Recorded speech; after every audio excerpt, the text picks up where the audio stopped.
Hello guys, welcome back to my channel. আজকে তোমরা দেখতে পাচ্ছ আমরা এখন গাড়িতে উঠে পড়েছি। কোথায় যাচ্ছি সেটা হয়তো আজকে বলবো না, যে জানি না, কিন্তু এইটুকুনি বলবো আজকে জগন্নাথ দেবের মন্দিরে যাচ্ছি। এটা তার ফার্স্ট পার্ট।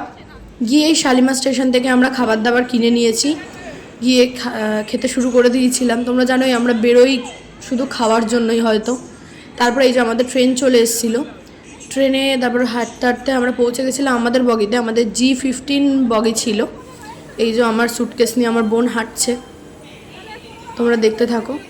ভিডিওটা সেরকম একটা ভালো করতে পারিনি, কেননা যেহেতু অনেক জ্বর, শরীরটা ভীষণ খারাপ, তার মধ্যে এত গলা ব্যথা, বুঝতেই পারছো গলার ভয়েসটা শুনে।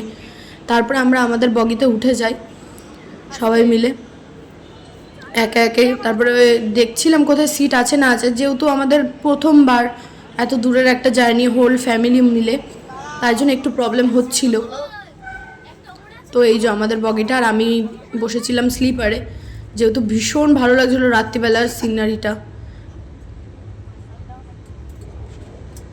8:55 ট্রেনে উঠেছিলাম আর নেমেছি 4:35, একদম রাইট টাইমে যেটা বলতে গেলে। আর ট্রেনে দেখছিলাম যে কারা জানি একটা ফুল রেখে দিয়েছে, আমি মাকে দেখাচ্ছিলাম, দেখো কি সুন্দর ফুলগুলো। তারপরে আমরা পুরী স্টেশনে এসেও যাই। তারপরে হাঁটতে হাঁটতে গাড়ি ধরে আমরা হোটেলে চলে আসি। দেখো হোটেলটা ভীষণ সুন্দর, আমাদের ভিতরের রুমগুলোও ভীষণ সুন্দর। তারপর আমার বাবা সব লাগেজগুলো নামিয়ে নেয়, বাবা মেশোরা একসাথে। তো next part coming soon guys, watching.